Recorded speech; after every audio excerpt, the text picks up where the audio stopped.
Good morning. It's my pleasure to talk about the cholinergic system in GBA1-PD, and I want to thank the organization for having invited me to speak here. Unfortunately, I can't be there live because of the very long travel time which I had to do in just 2 days. So hopefully next year.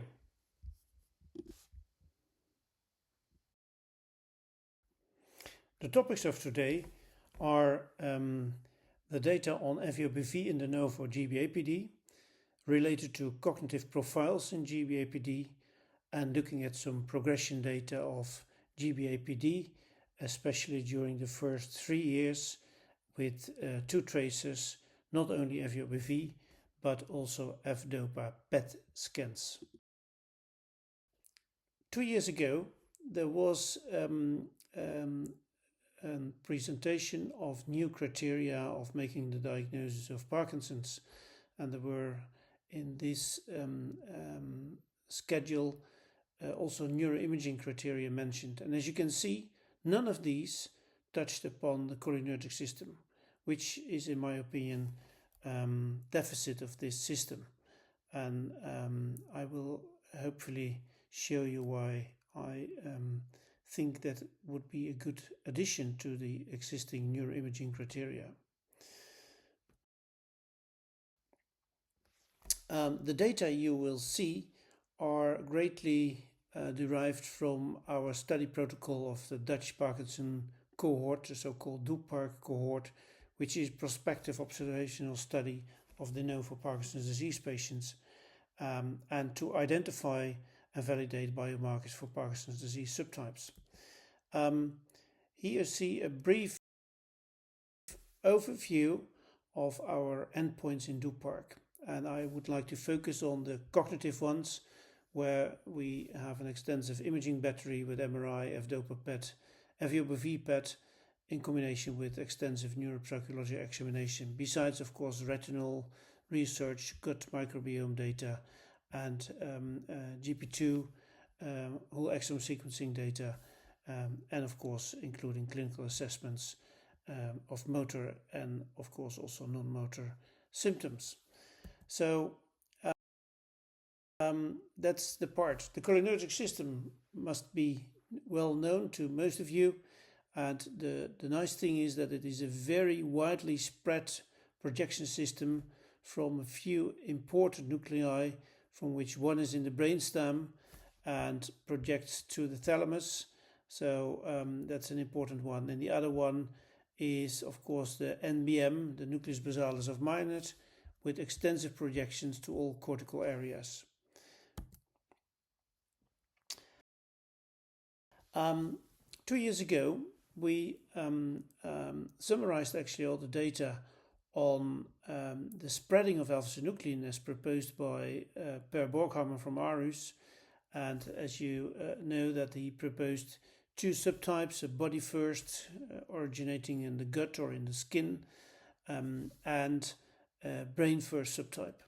If you look at the body first subtype, which is very likely related to the GBA subtype, because we have some recent data on gut permeability changes in GBA patients. But then there is a remarkable resemblance with the spreading of alpha-synuclein and the symptomatology, which can be coupled to cholinergic deficits. For instance, starting with constipation with the dorsal motor nucleus of the vagus nerve, then going upwards to the lateral dorsal tegmentum with RBD complaints, then going to the prepontine nucleus with walking and gait disturbances, and finally ending up with the nucleus basalis of Minot. So there is a kind of same direction of spreading of alpha-synuclein and the cholinergic deficits leading to this symptomatology. So the cholinergic system is a very important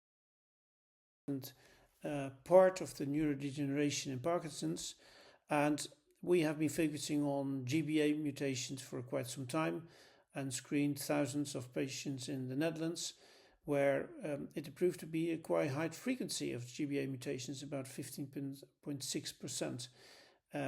where we derived from the first group over 400 GBA patients, and in the meantime this number has grown even, and the patients selected for research get a full GBA gene sequencing, blood samples with the measurement of GCase activity, and FEOBV imaging.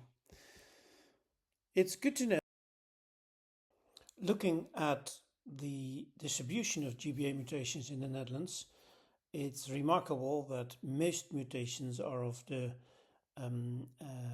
milder variants and are risk factors like E326K or T369M. There is one compound heterozygous mutation which is typical Dutch, which is the E326K and D140H mutation. And then there are two mutations which are less frequent, the N370S and L444P. But as you can see, the majority consists of the rather mild mutations and risk factors. If we start looking at our imaging data, it's good to have a few words on the important FEOBV tracer we use. FEOBV, which stands for fluoroetoxybenzovisiimicol, is a purely presynaptic acetylcholine vesicular transporter. And the nice thing is that this FEOBV is a completely selective presynaptic tracer comparable to F-dopa PET. And for that reason, it's very useful to measure neurodegeneration of the cholinergic system. If we start with the de novo analysis, we had three groups, healthy controls 16 patients, GBA-PD 17 patients, and non-GBA-PD 106 patients. And as you can see, these groups were nicely matched with the exception of the MoCA. However, the separate cognitive domains were also nicely matched, and also the RBD questionnaire and the sniffing sticks total score were nicely matched between both groups.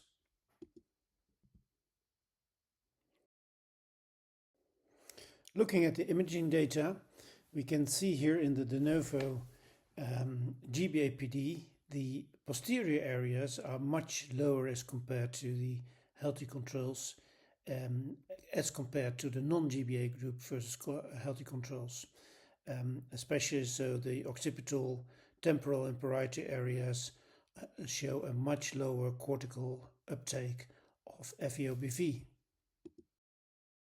If we look at the direct comparison between GBA-PD versus non-GBA-PD, it's again clear that especially occipital cortices have a much lower binding, but also the left, middle and superior frontal gyrus, the lentiform nuclei, the precuneus and the parahippocampal gyrus. So again, this shows a more severe depletion of cholinergic innervation in the GBA-PD group.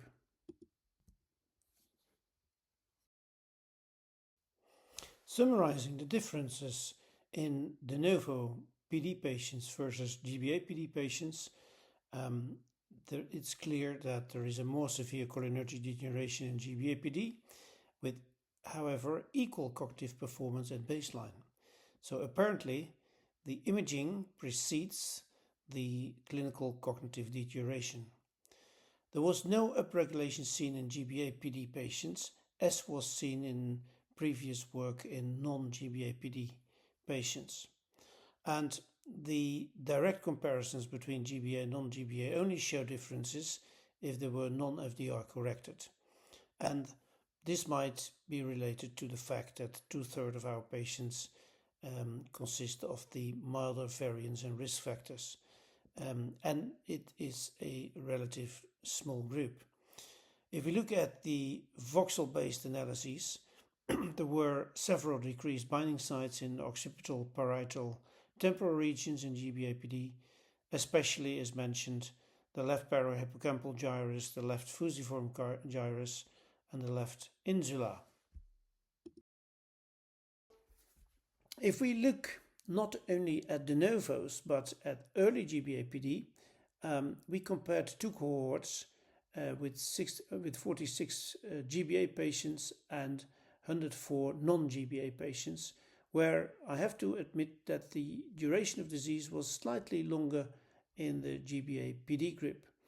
On the other hand, there was a clear difference also in the NMS Quest total score, so the non-motor symptom score was much higher in the GBA group, as was the performance of attention and executive function, which was both worse in the GBA-PD group versus the non-GBA-PD group. So cognitively, there was a clear difference between both groups. And the nice thing, we could also see that in the imaging. Starting first with this early group, again, there was a clear difference if we look here at the GBA-PD versus non-GBA-PD. There is a clear difference in cortical innervation, cholinergic innervation between both groups. So that is still the case, and is in the course of the disease seems to move a little bit to the more frontal regions, as you can see, where initially it was more restricted to the posterior regions. So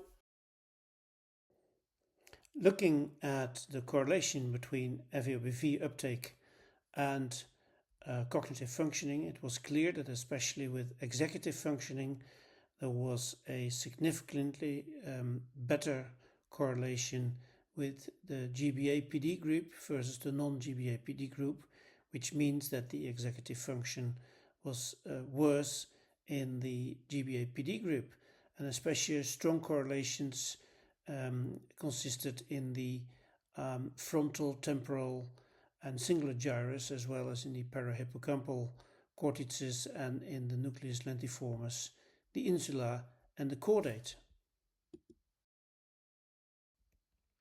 The same pattern was seen for the correlation map between FeOBV and attentional performance. Again, there was a worse attentional performance and a significantly better correlation, therefore, with the FeOBV decreased uptake between several cortical areas and attentional performance.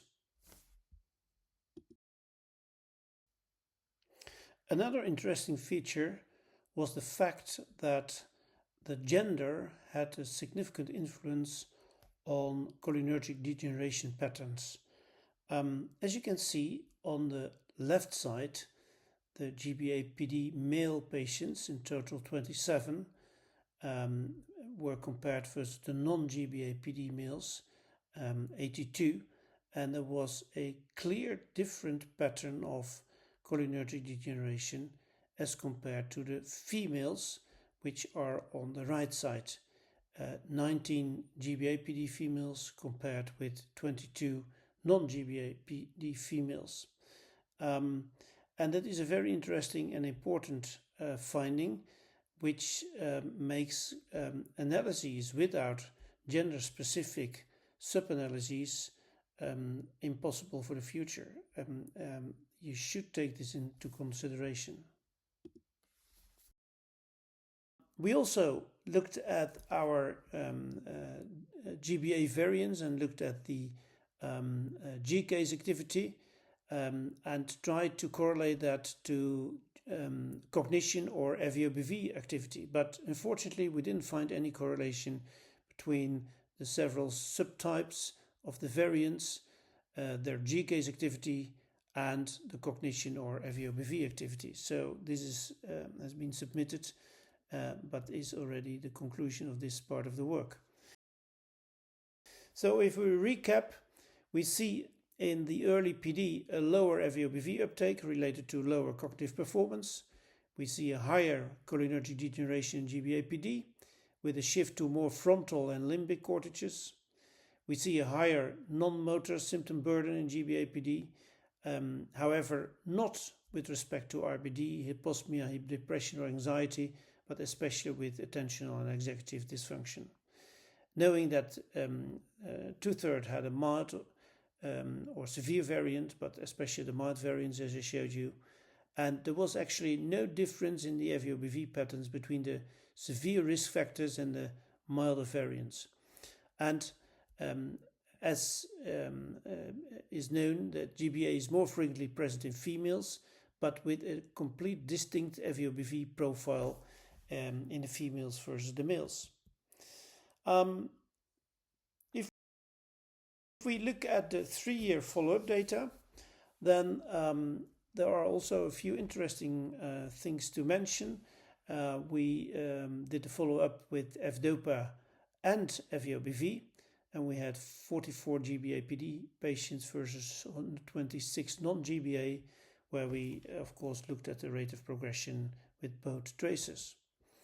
And if this table shows the clinical differences between GBA and non-GBA patients in our 3-year follow-up cohort. As you can see, there was a slight difference in time since diagnosis between the two groups, with the GBA-PDs having a slightly longer duration of disease. And the other thing which was remarkable, that the executive function was significantly worse in the GBA-PD group as compared to the non-GBA-PD. Another striking thing, if we look at the p-values over time, there was an increase, significant increase of the MDS-UPDRS-3, as well as from the non-motor symptom questionnaire, and the same holds true for the memory scores. And this was irrespective the carrier status of the patients. And finally, if you looked at the last column, if we look at the Hoehn-Yahr stage, there was a clear, more progressive worsening of the Hoehn-Yahr in the GBA-PD group versus the non-GBA-PD group. The striking phenomenon was here that we found a reduced FEOBV binding in the right precentral and middle frontal cortex, as can be shown here in this picture. That is a striking phenomenon we don't completely understand, but other literature has shown this is also correlated to a worse cognitive performance. If we looked at the FEOBV binding in GBA-PD over time, then it's clear that there was a gradual decrease of cortical innervation, and in this the mean follow-up time was around 3 years, that there was a decrease in both groups actually. As you can see at the decay of cortical innervation in the non-GBA group versus the GBA group, you see about the same figures. So the progression is present in both. The severity of the early patients showed that it was more severe at baseline, but with the same kind of progression over time, at least up to these 3 years. Again, there was an effect of age and sex on the FEOBV binding. As you can see, there was a clear change, and the more yellow the curve, the stronger the correlation of several cortical areas with age, and the same holds true for sex again. So these are important influences to consider if we analyze bigger data sets. This figure shows the standard uptake of FDOPA over time in GBA versus non-GBA-PD. And actually the same pattern can be seen here compared to the cholinergic denervation, because both figures show the same pattern, and there was no significant difference in dopaminergic decrease over time between GBA-PD and non-GBA-PD. Summarizing the data I've shown you, we can conclude that there is absolutely a more severe cholinergic degeneration in de novo GBA-PDs versus healthy controls. The striking thing is that the cognitive performance at baseline was completely comparable in both groups. This might mean that the imaging of the cholinergic system precedes the clinical degeneration. Another important conclusion is that the early GBA-PD, so after 3-4 years, show more executive and attentional dysfunction over time and a higher non-motor symptom score in the GBA-PD group. The other striking thing was that the cholinergic degeneration seems to move from a more posterior location to a more anterior location over the course of time. Another striking thing was that the uptake of FeOBV is different over time in male versus female, which has important consequences for analyzing GBA groups overall. Another thing is that if we look at the progression over time, that there seems to be a cluster of FeOBV loss in the right hemisphere, where the loss of innervation is more severe compared to the other regions. Especially the precentral and middle frontal cortex are involved in that. And finally, it looks like that the first 3 years, which we studied, the progression of dopaminergic and cholinergic deterioration and innervation is equal in both groups. So the starting point of GBA-PD with respect to the cholinergic system is worse, but the progression over time is equal as compared to the non-GBA group.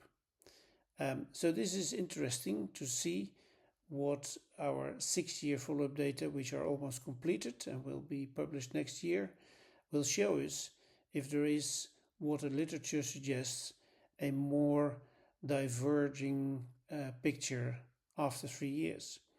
It looks like that the first 3 years the progression is equal between both groups, but that it may change after 3-4 years, and showing then a more diverse pattern as we have shown up to this period.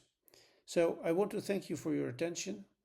Unfortunately, I can't take your questions directly, but you can send comments and questions to my email address, which is shown in the next slide, t.van.laar@umcg.nl. And I want to thank especially Sophie Slingerland, who was one of my PhD students and who has done most of the work, and also the other colleagues of the DuPark core team in Groningen. Thank you, and I wish you a very nice congress.